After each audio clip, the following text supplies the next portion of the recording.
এই ছোট্ট পোকাগুলো হচ্ছে ব্যাঙের বাচ্চা।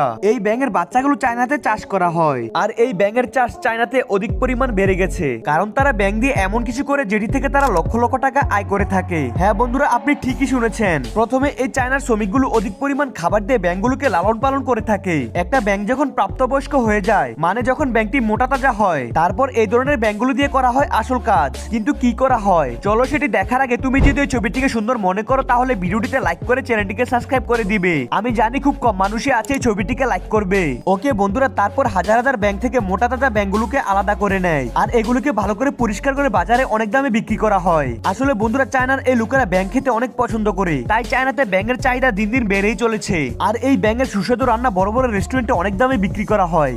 এই ছোট্ট পোকাগুলো হচ্ছে ব্যাঙের বাচ্চা। এই ব্যাঙের বাচ্চাগুলো চায়নাতে চাষ করা হয়, আর এই ব্যাঙের চাষ চায়নাতে অধিক পরিমাণ বেড়ে গেছে, কারণ তারা ব্যাঙ দিয়ে এমন কিছু করে যেটি থেকে তারা লক্ষ লক্ষ টাকা আয় করে থাকে।